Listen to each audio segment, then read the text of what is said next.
I literally have nothing under control, but I'm going to believe I do, therefore I do. Good morning. Good morning. Welcome to the Tuesday morning coaching corner. Glad to see you guys on here. Let's see. It is 3 minutes after. I appreciate your patience. Us getting this started this morning. Hey, Jack. Good to see you. All right, guys. So I'm just going to kind of jump into it. Had a few notes here, and I'm just going to have to bring them back up. If you see me looking off to the side, I have a second monitor where I bring stuff up on so I can see it. And so if I look a little weird, it's because of that. And so, one of the things that I just want to start with, I love how Diane has a quote that she'll start the meetings with. And I found a quote that I wanted to start with today because it is just so applicable to what's going on right now for us.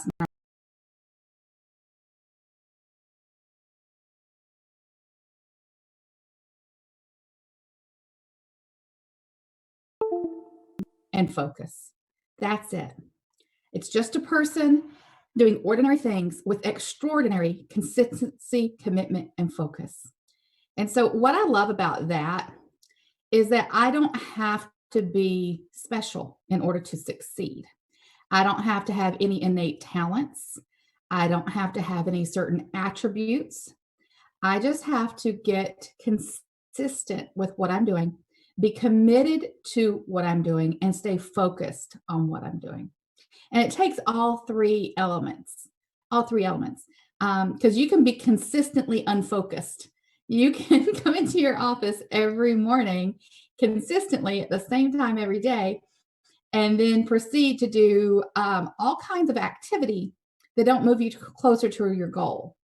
And so you have to have the commitment to the right activity, and you have to focus on the right activity because we all get distracted, especially working from home all the time. I don't know about y'all, but I got 2 cats, 2 kids, a husband, and a household. Talk about losing focus. Last night we were doing our virtual hotspot, and like in the middle of it, my son calls from work. He'd hurt himself at work, and to the point to where they had to send him home. He actually slipped a disc in his lower back.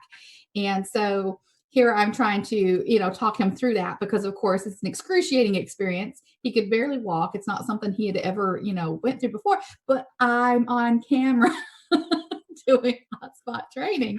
And so trying to balance those things, like I said, I just have the illusion of control. I literally have nothing under control. But, it's hard to stay focused on what needs to be done. And so that's what I want to talk about today on the Coaching Corner for just a few minutes, and then we'll open it up to questions because I don't want it to be all me talking. When you learn something new, it is hard. It is difficult. You will face adversity, and that's okay. Don't shy away from it. Don't be scared of it. Don't lie to yourself and say, because this is hard, I can't do it. At one point in time, walking was hard, and you overcame that. At one point in time, driving was hard. Do you guys remember when you're first learning to drive and your heart would pound and you grip the steering wheel really tight and you couldn't have the music on, you couldn't have anybody talking, you had to focus because you were learning something new, and it was important that you did it well, right? You couldn't just be out there and getting in an accident, you couldn't endanger people. So it was very important that you did it well. You had a lot of pressure. And for this, some of us, we have some pressure. We have to maintain our financial stability. And so that puts pressure on us, and we feel that. And so we're gripping the steering wheel, and that's okay. You're going to go through that intense phase. Don't fight it. Don't think because you have those feelings that this isn't working. It's part of how it's working. It's part of how you get better. It's part of how you succeed. So don't fear that early adversity, and don't get the head fake that early adversity signals lack of success. It signals you're on the path to success. And so let's see here. There's a few things I want to throw in the chat. I'm going to throw in a couple of links to the, Jason Carey and my husband and several other people the past week and a half, almost 2 weeks, worked very diligently together. It was a team effort to bring about these ATMs, these scripts for the telesales. And I'm going to put a link to those in the chat as soon as I find it so that you guys can have that. And what I love about it, it's a great jumping off point. It takes the fear of the unknown out. I'm sorry, here we go. I think it's on here. Yeah. Let's see, copy link. And let's put it over here in the chat. And I'm not as tech savvy as my husband, so you guys just bear with me while I get this. Like I said, I'm looking at that other screen. So let me put this over here. So I'm going to paste that one. Enter. Oh, what's that look like? Did that come up as a link? You can copy and paste it into your browser. And let me see. That one was the final expense direct mail link for the script ATM. Final expense FE direct mail. And that's like for when you have your GMR, our leads that, from our lead system that Andy has, and it's not, I guess I should have spaced that out a little better. It says at the bottom, final expense direct mail script. And then let's get the Facebook leads link over there. And let's see.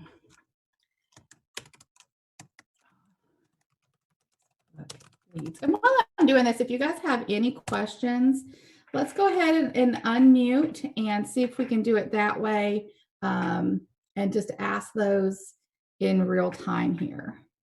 Jill, I have a question. Yes. I'm driving. Hopefully it's not too loud. No, not at all. Okay, so I had a lead that I called on. First of all, I'm learning. Everyone's learning. So it was a direct mail mortgage lead. And what I did was I went ahead and mailed over my business. I texted my business card, a copy of the lead and a copy of my license, and let them know that I was going to be calling them directly. And so I waited about 5 minutes, and then when I called them, they'd gotten my information, and everything went really smooth. I was actually using one of the links that you're sending right now. I used the direct mail mortgage. It was really helpful just to flip through the slides and know what to say, because you're right, it can be a little bit daunting. Right. So at that point, I went ahead and told them that I would go ahead and send over some information on the pricing and some information on foresters. And I have an appointment to get back with them today. So I don't have a report either way, but I kind of choked there where I wasn't really sure what to do at that point. After we talked about everything and answered some medical questions, I knew what they wanted. They wanted some stuff for them. I knew their why as much as I could get at that point. So could I have done better on that? I don't know, not having been there on it, but I would equate that situation to when you're sitting at the table and you've got to the point where you're given the quotes and they're like, those look good, company information looks good. And we train people at that point to pull out the app. Don't ask them, you proceed as if they said yes. And so it's no different on the phone, except you're not pulling out an app. You're just saying, okay, I'm going to bring up these applications. We'll go through it and see if we can get you approved. And you just roll right into the application, just like you would in the home at that point. Because again, they don't know what happens next. We have to guide them. We have to tell them. So could you have done this specific one any better or differently? I don't know. I don't know if they were the case of mulling it over and thinking about it or whatever, but like it's, to me, when you get to that point in the appointment and they've not put the brakes on it and they've not said, oh, well, okay, that's not what we expected or anything like that, you just keep going. You go for the no. You keep pressing until they stop you, right? Because they'll stop you if they don't want to do the application. They will stop you. But I'm not going to hesitate and allow them the ambiguity, because again, they don't know. I'm sorry, guys, I have something on my screen here. And so they don't know what happens next. So I'm just going to tell them, okay, I'm going to go ahead and bring up that application. We're going to go through it and make sure we can get you approved and then drive on, Perfect. And then if they have questions at that point. So better. I like that better because I think they really wanted to go forward with it, but I got stuck. I mean, I just didn't know what to do because in the home, I would have just pulled down an application. Right. I learned that from you. You know, you told me way back when I started, you're like, just pull the application out. Awesome. Oh, that's perfect. I love the transition. I'm going to do better today. Thanks, girl. I really appreciate you. Hey, Karen, Yeah. Who's that? Sam? you always stay in control. Remember, your best transition is hey, let's do this. Right. Yeah.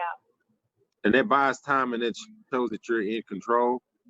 I do it a lot of times when I get stuck. I do it a lot of times when people start rambling. I do it a lot of times when people start talking about the Cowboys. And they'll be wanting to go and go and go and go. And I go like, hey, Bill, let's do this. You know, I have that on a sticky note in front of my area where I dial. I have a couple sticky notes up there with transitional phrases, and that's there. It would help to look at. It was taped on my laptop screen for like 5 years. Let's do this. I love that. Yeah, and then it makes me realize that, oh, I'm in control. They're waiting on me. Right. And a lot of times that's the truth of it. They're waiting on you because, again, they don't know that they can go ahead and do the application. They don't know it's something you do with them. You know, a lot of times we'll have people ask us, so do you just mail that over to me? Because they don't know, you know. So we guide them along that path for sure. Thanks, Stan. That is a great transition. Let's do. I use Doug's too. So, Bill, what most people do in your situation, they figure out which one works best today for their budget, and we take about 10 minutes and do the paperwork and do it right here over the phone. Yep. Yeah, but that's Doug's. That's Doug's right there. I stole that from him like 8 years ago. You know what everybody in that situation does? What all my drivers do. I got a new nickname, Mr. Not Original. That's me. Hey, you don't have to be original to be rich, guys. If you haven't noticed, we are all like learning from each other and taking a piece of this and a piece of that, and we're making it work. We are making it work. I have stumbled my way through last year nearly $250,000 into my bank account by just stumbling through using a piece from what Stephen Davies did, and a piece from what Diane Lampy did, and a chunk from what Penny Wilson did, and a whole bunch of stuff from Doug Becker and Stan and other leaders on here. You know, Karen Harding helped me when I first got started. I didn't even know what an application was. I had appointments and I'm like, so what do I actually do? Like, what if they say yes? What? And she's like, oh, let me get you some of those from the trunk, you know? And she gave me some from the trunk of her car. I don't know. And that's the way I felt like I've done the last 4 years. It's just like, okay, here's the next piece, you know? So you can stumble your way through $100,000 income. So. Hey, Val. Yes. I don't even remember who I stole this from. But if I feel too that like folks are really looking for the price, once we kind of talk about things, I'll say, hey, let's go through the application, make sure nothing sneaks up on us that would change the price. And they're like, oh, okay. So then I'm able to start going on the application and go right into that, because all they care about is the price. Hey, let's go through this real quick to make sure nothing's going to sneak up on us to change the price. I love that. I've not heard that before. I don't know who he stole it from, but I know I'm about to steal it from him. Just give me credit twice. Just twice. Going on the post-it note. I'm writing it down right now. Twice. All I need is credit twice. So that's it. That's yours. This short Italian from Chicago once said, just got to say it twice, and then that's it.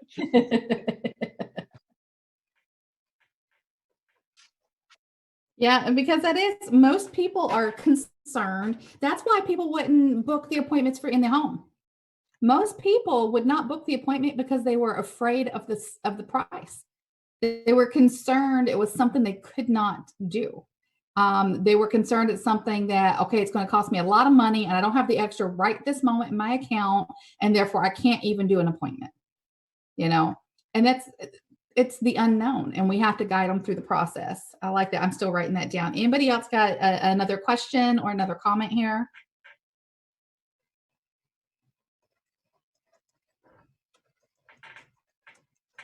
This is your time, guys. Well, I think I'll make a comment then if nobody does. Hey, exec, can anybody hear me? Yes, we can hear you. Oh, okay. All right.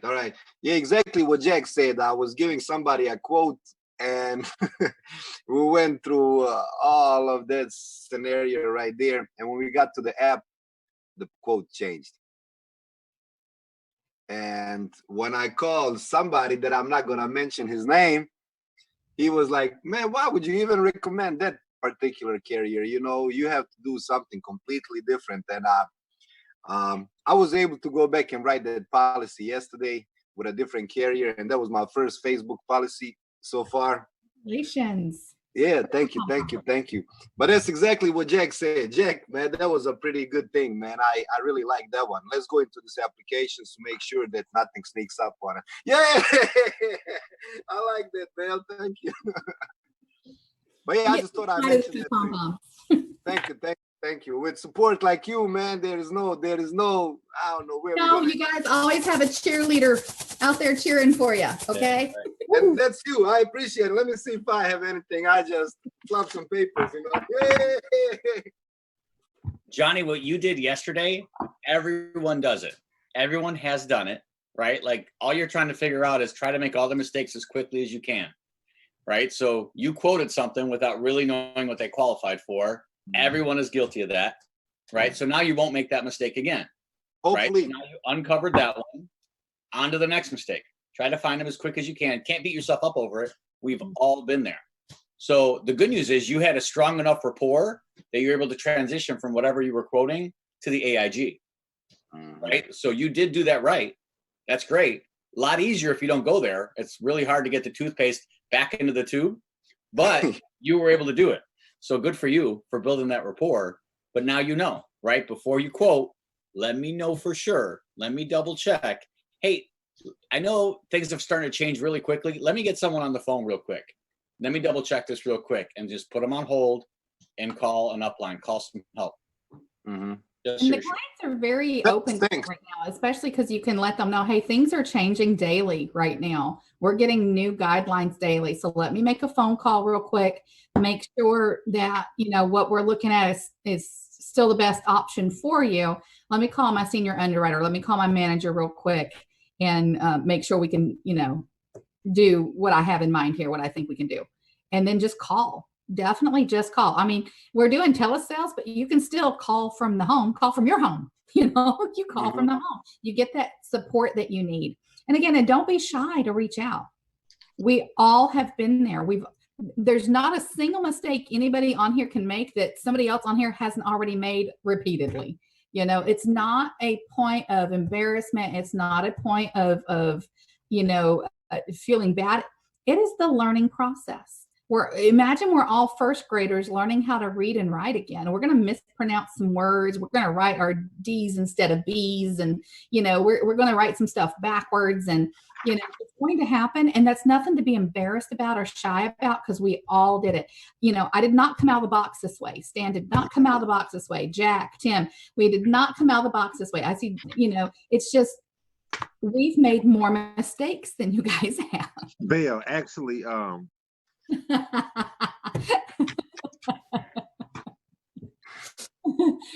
Stan did come out of the box over 6 foot tall. I will say that, but you can't teach tall. So that's pretty good.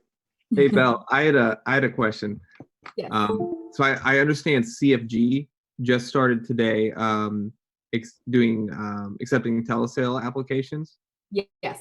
Are there any special instructions that we have to follow in doing that? And there is a training on that. And I don't have time to like do the training, but if you go on Band, before you try to write that CFG telesale application, you have to go on there and do that training. Now, it's not going to say you can't sell it because you didn't do the training. I just promise you're going to mess it up because it's not as cut and dry as you think it is. They do have a voice signature option, which is amazing because now you don't have to talk that, 68, 78, 108-year-old through the email signature process, which is great. But there are some requirements that are on that you have to get over to them and make sure that they have. So definitely do that training on there. If you didn't do it last night, definitely do that training on there this morning before. Don't practice on your client. It's not fair to them. and you're going to get some, open requirements. It's not going to get issued like it should. It's going to be a can of worms you don't want to open. So do yourself a favor, take the 15 minutes, get on there and go through that. Okay. I also had a second question, particularly with the Mutual of Omaha application. Just like 2 email signatures that you need to get. Yes. How are you like walking clients through that process? Because it's kind of been like clunky for me to like have them like check the first email and then the second. Right. What I tell them on the first portion, and Transamerica does the same thing. Basically, you're getting the HIPAA authorization first. And so this is what I tell them. I was like, first, I need your signature to ask these medical questions. There are HIPAA laws that govern these questions, and I need your signature to say it's okay for us to ask these questions and for us to run these reports that we're going to run in order to process your application. So we have to have that first. And so we go through and do that part. Okay, great. Now that you've signed that, we can go forward with the application. Okay.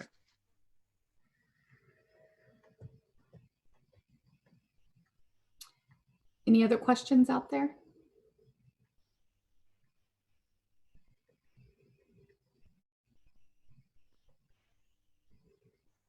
There's some questions in the chat. Okay, let's I see here. see some of them in What do here. you say if they say I want to think about it? So what I tell them, I'm like, I'm not an infomercial. This is not act now or lose your $9.99 or whatever. I said, but what we do have is a changing environment right now. And if I want to give you all the time in the world to make the decision that's best for you.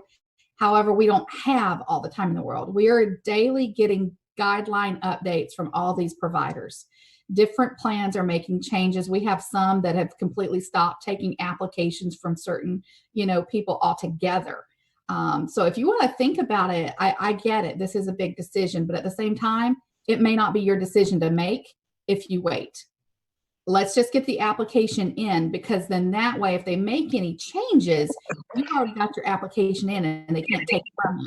Now, it's going to take some processing time. And here in Washington State, you have a full 10 days after you get approved and you get that in the mail. You still have a full 10 days to decide if you want to keep that and still get that first payment back.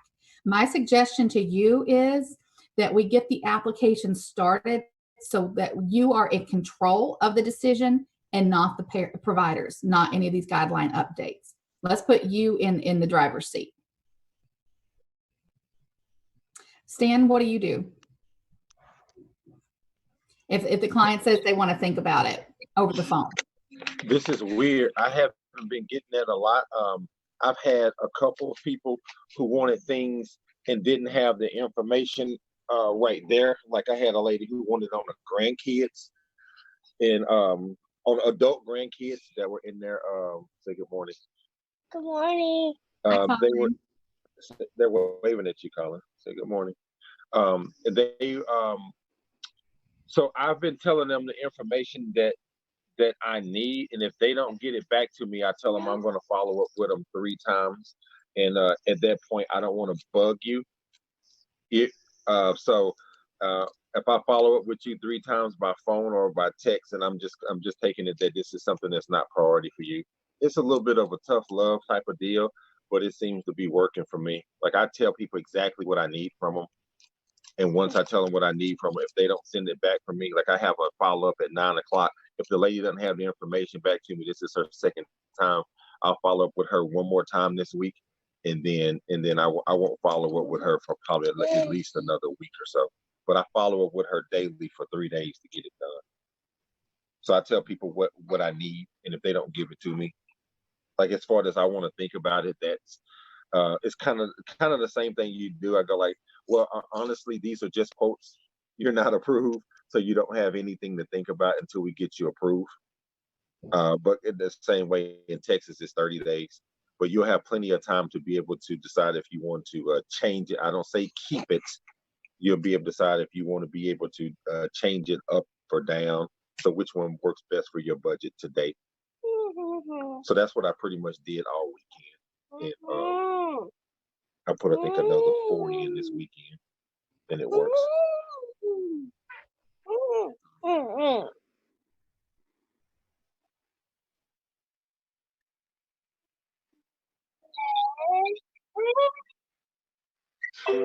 Yeah. For me, it is the pricing is one of the things that that I approach ahead of time.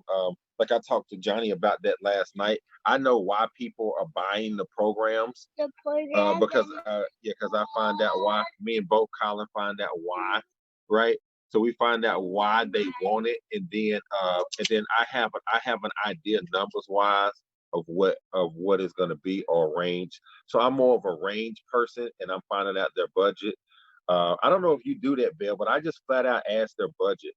So like the lady, um, she said, I'm trying to find something for me and my fiance.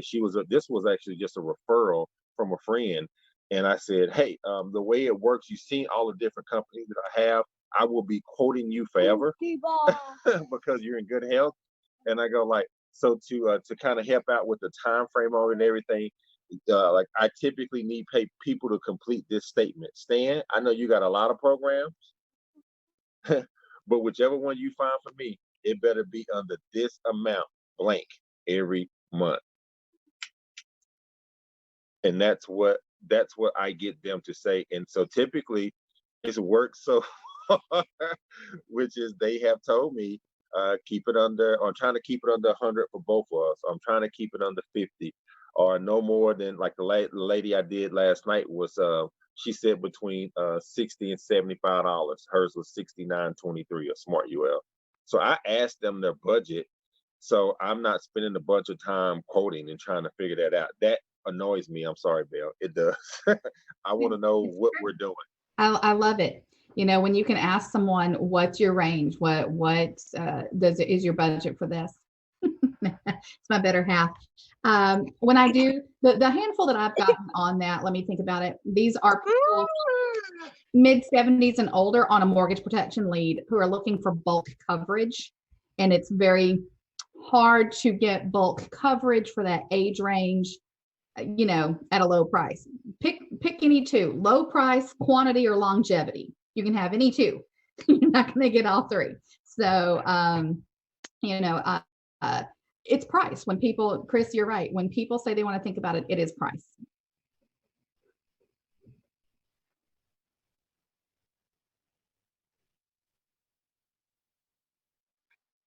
Right.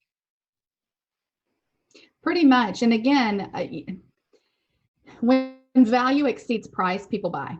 Now, you're not going to get blood from a turnip. You're not going to get somebody who's living on $700 a month to spend, $150. That's not going to happen. But for the most part, when they see the value in it, they will prioritize it over, getting a Starbucks coffee every single day. They will prioritize it over, the extra, whatever they're doing with their money. So you build the why, you help them see the importance, and then you stay in their budget range. Because even people with the biggest why, they still have a limited, income. We all have a certain amount we're not going to spend on, because we don't earn that much money. If I could spend, $5,000 a month on insurance for my family, I would, because I see a lot of value in it. But I don't have $5,000 a month right now to spend on insurance, personal insurance for my family.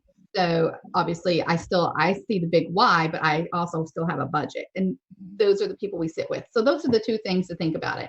You haven't hit their budget range, or you've exceeded their budget range, or the why is not big enough. They don't see the level of value that they should. And Karan just asked the question. Hey, Karan, I wouldn't ask the question that way. I'm really a lot better at the avoiding the situation opposed to trying to overcome it.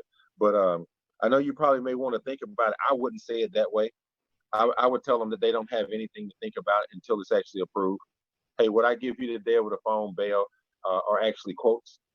But in order for me to make sure that it actually is coverage that you can qualify for, I'm gonna have to go through some qualifying things here, and kind of like what Jack was saying, and asking those, hey, before what he was saying about the quoting. He said, hey, just so we can make sure nothing will sneak us up on us and change the price. Let's go into the application and ask a few questions here. So I wouldn't necessarily do it that way. I'm really big on asking the budget for for people up front. That's work for me, and that's work for me in the home. I don't know how to overcome it that way, and I don't feel like I should be sitting there for 30 minutes trying to figure out their budget. They know what it is, and if they don't know what it is, and I go like, people tell me that all the time, Belle, and then I do this exercise with them here, which is we have a ton of programs, Belle, that about $500 a month. Does that work? And Belle's gonna go, no. And I go like, plenty of them available around 250. Nope. Okay. I mean, I got plenty of options to show you from A-rated carriers that are around $100 a month or less. Bingo.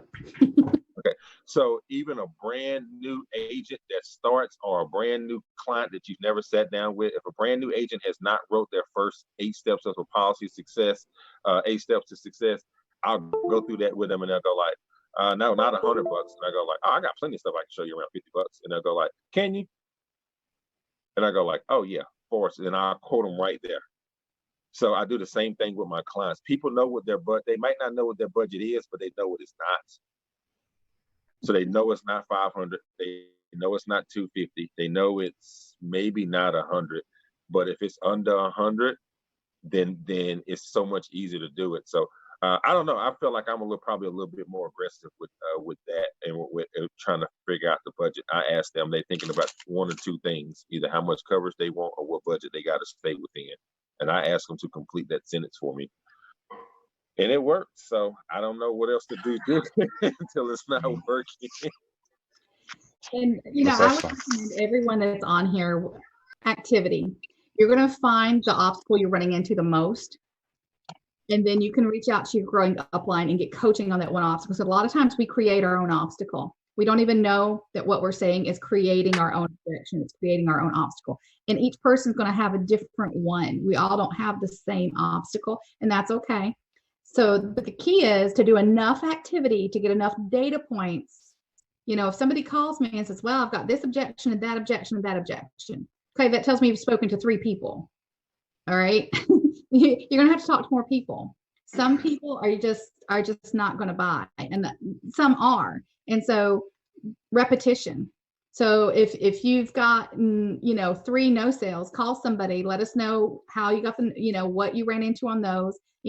Maybe it's a transition, like Karen said, okay, so I'm following up with them. Maybe it's just a transition. How do I transition properly to the next step? So maybe it wasn't an objection at all. It was just they didn't know what happened next. And maybe it is an objection, and we can help you overcome that. So guys, it's 5 after. I went a little bit long because it took us a few minutes to get on here. I appreciate anybody on here. Any last quick questions or comments before we get out there and do it today? I have one, Belle, if you don't mind. Can you just repeat the thing that you said earlier? You can pick 2 out of 3. It was a low price, longevity, and what else? Bulk. Bulk. Quantity. You can have a lot of insurance for a low price, but for a short time. You can have a small amount of insurance for a long time for a small price, or you can have a lot of insurance for a long time for a big price. You're not going to get all 3.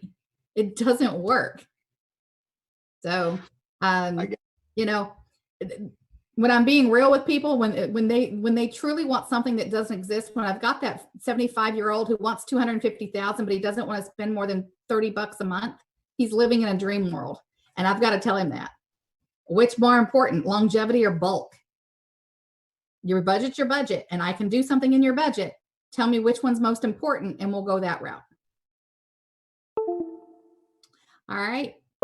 Thank you. Anybody else? Thanks. All right, guys.